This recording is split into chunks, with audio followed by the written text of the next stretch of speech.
Deputy CM గారు క్లియర్గా explain చేశారు, డేట్ వైజ్గా డిక్లేర్ చేశారు. అంతా క్లియర్గా చెప్పిన తర్వాత కూడా వాళ్ళు వినలేదు. సరే, మరి ధరణి పోర్టల్ మీద మాట్లాడారు. ధరణి పోర్టల్ ఎంతసేపు మేము చేసిందే కరెక్ట్ అన్నారు. ఎంతోమంది దానికి బలైనని చెప్పి రాష్ట్రం అంతా ఉన్నటువంటి అందరూ కూడా రైతులు కానీ మరి ఎంతోమంది ఇబ్బందులకు గురయ్యారు ధరణి వల్ల. దాని మీద ఏం మళ్ళీ సజెషన్ లేదు.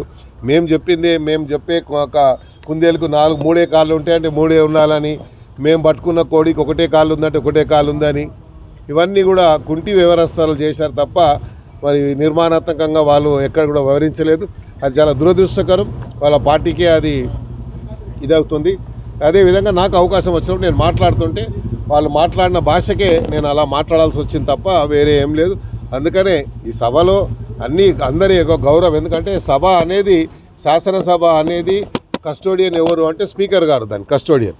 స్పీకర్ గారి మరి ఇచ్చిన అవకాశాన్ని నువ్వు ఎలా ఇస్తావని స్పీకర్ గారిని అడిగేటువంటి అధికారం ఎవరికి ఉండదు, ఏ సభ్యుడికైనా ఉండదు.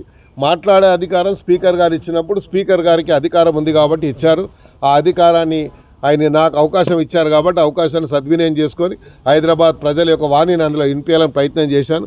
దానికి వారు అడ్డుపడ్డారు కాబట్టి ఆవేశంగా మాట్లాడడం జరిగింది.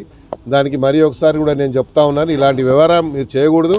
అవకాశం వచ్చినప్పుడు మీ అవకాశాన్ని తీసుకొని ప్రజల ముందు ప్రజలకు కావాల్సినటువంటి ఇది గ్రేటర్ హైదరాబాద్ యొక్క బ్రాండ్ ఇమేజ్ ఉండే, నేను బ్రాండ్కి సంబంధించిన సమస్యలు ఉండే, అది మాట్లాడకుండా పోయారు. కాబట్టి హైదరాబాద్ పట్ల కానీ, దళితుల పట్ల కానీ, లేకపోతే ధరణి పట్ల కానీ, జాబ్ క్యాలెండర్ మీద కానీ జరిగినటువంటి ఎన్నో డిస్కషన్ల మీద ఎక్కడ కూడా భాగస్వామ్యాలు కాలేదు. కాబట్టి వీళ్ళకి అభివృద్ధి మీద దృష్టి లేదు, కేవలం అధికారం పోయింది అనేటువంటి ఒక ఆవేదన తప్ప.